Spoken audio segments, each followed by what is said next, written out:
आकाशवाणी लखनऊ से प्रस्तुत है प्रादेशिक समाचार।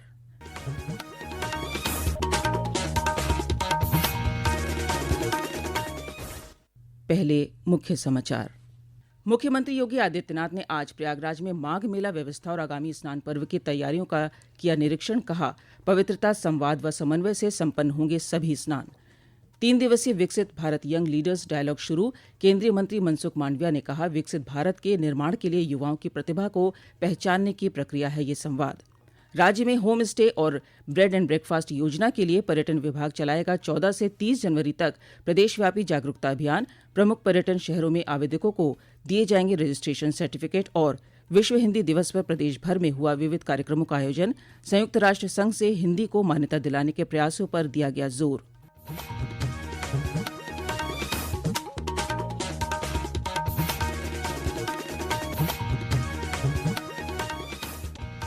नमस्कार। प्रदेश के समाचारों के साथ मैं मुक्ता शर्मा। समाचार विस्तार से। मुख्यमंत्री योगी आदित्यनाथ ने आज प्रयागराज पहुंचकर माघ मेला की व्यवस्थाओं और आगामी स्नान पर्व की तैयारियों का निरीक्षण किया। श्री योगी ने मेला प्राधिकरण के सभागार में समीक्षा बैठक की और आवश्यक दिशा निर्देश दिए। उन्होंने कहा कि श्रद्धालुओं और कल्पवासियों की सुरक्षा में किसी प्रकार की लापरवाही नहीं होनी चाहिए। बैठक के बाद पत्रकारों को संबोधित करते हुए श्री योगी ने कहा कि पवित्रता, संवाद और समन्वय के साथ सभी प्रमुख स्नान सकुशल संपन्न होंगे। उन्होंने कहा कि प्रशासन की सजगता, तकनीक के उपयोग और सभी विभागों के आपसी सहयोग से श्रद्धालुओं की सुविधाएं और सुरक्षा सुनिश्चित की जा रही है। इस पूरे आयोजन के लिए प्रशासन ने, पुलिस ने और सभी संबंधित विभागों ने अपनी पूरी तैयारियां की हैं। पहले की तुलना में घाटों की लंबाई बढ़ाई है, स्वच्छता का विशेष ध्यान दिया गया है। भीषण शीतलहरी है, इसमें बचाव के लिए आवश्यक उपाय किए गए हैं। पब्लिक एड्रेस सिस्टम के साथ ही मेला से जुड़े हुए मेला सेवा ऐप का भी शुभारंभ करते हुए किसी भी कल्पवासी को, किसी भी संत को, किसी भी श्रद्धालु को अगर कोई सेवा लेनी हो, किसी प्रकार की कोई उनकी यहाँ कोई किसी प्रकार की समस्या हो तो इससे संबंधित वह अपने इस मोबाइल ऐप के माध्यम से भी जानकारी लेकर के और अपनी जानकारी देकर के उस सेवा का उपयोग कर सकता है। इससे पूर्व मुख्यमंत्री ने विभिन्न आध्यात्मिक कार्यक्रमों में हिस्सा लिया। मुख्यमंत्री माघ मेले में आयोजित श्रीमद जगतगुरु रामानंदाचार्य जी के 726वें महोत्सव में शामिल हुए और अपने विचार रखे। केंद्रीय युवा कार्य और खेल मंत्री मनसुख मांडविया ने आज कहा कि देश के भविष्य को आकार देने में युवाओं की अहम भूमिका है। नई दिल्ली में विकसित भारत यंग लीडर्स डायलॉग 2026 के उद्घाटन समारोह को संबोधित करते हुए श्री मांडविया ने कहा कि ये डायलॉग 2047 तक विकसित भारत के निर्माण के लिए युवाओं की प्रतिभा और रचनात्मकता को पहचानने की एक प्रक्रिया है। ऐसे हमारे टैलेंटेड युवाओं को आइडेंटिफाई करना, उसके लीडरशिप के संस्कार को नर्चर करना और उसको लीडर बनाना। दोस्तों, विकसित भारत यंग लीडर डायलॉग ये देश के यंग लीडर तैयार करने की प्रोसेस है। दोस्तों, ये प्रोसेस का आप हिस्सा बने हैं, इसलिए मैं आपको अभिनंदन देता हूँ।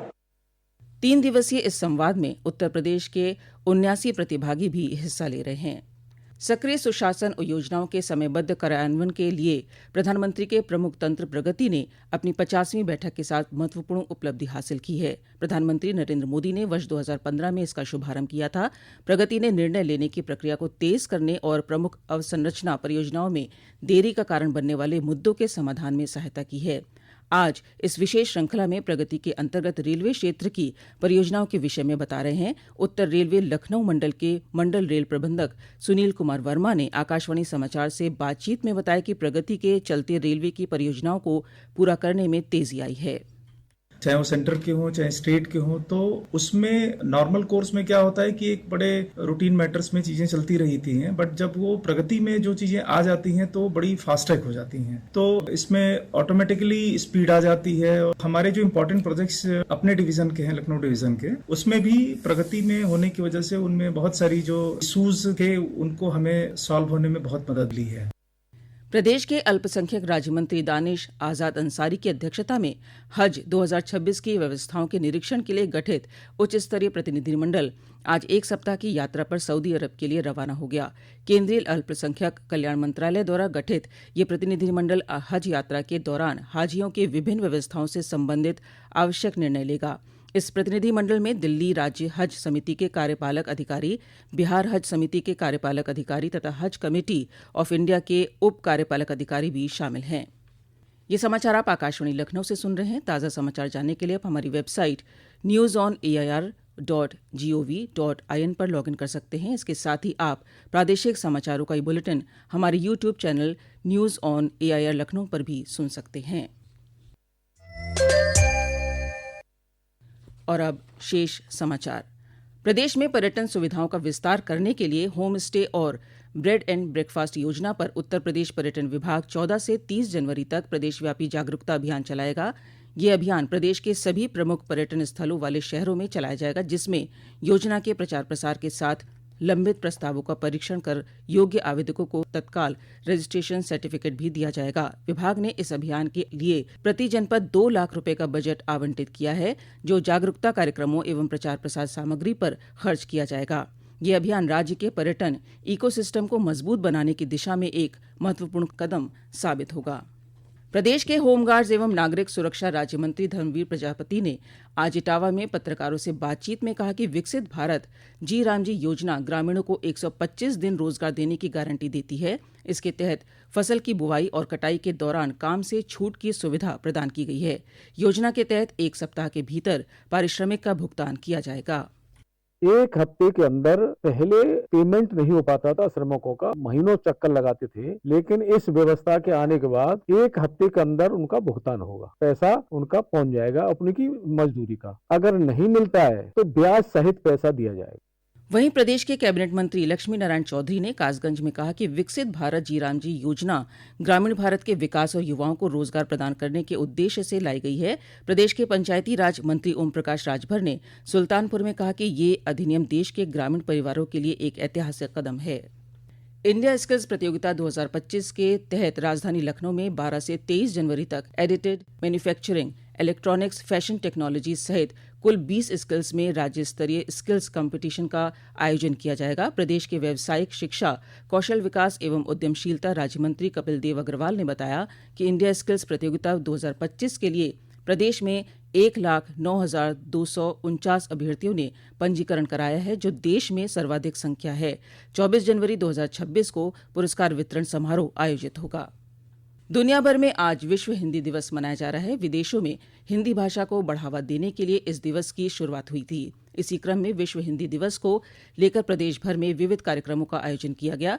लखनऊ में डॉक्टर शकुंतला मिश्रा राष्ट्रीय पुनर्वास विश्वविद्यालय में संगोष्ठी का आयोजन हुआ। इसमें हिंदी को संयुक्त राष्ट्र संघ से मान्यता दिलाने के प्रयासों पर चर्चा हुई। बलिया में जननायक चंद्रशेखर विश्वविद्यालय में राष्ट्रीय अस्मिता और हिंदी विषय पर 1 दिवसीय संगोष्ठी का आयोजन किया गया। उत्तर प्रदेश हिंदी संस्थान के प्रधान संपादक और वरिष्ठ साहित्यकार अमिता दुबे ने आकाशवाणी समाचार से बातचीत में बताया कि हिंदी भारत को एक सूत्र में पिरोने का कार्य कर रही है।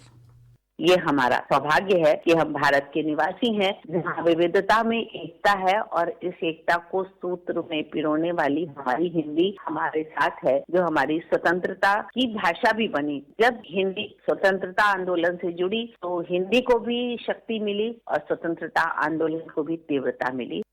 हाल ही में नववर्ष के अवसर पर संयुक्त राष्ट्र के महासचिव ने भी पहली बार हिंदी में संदेश जारी किया था।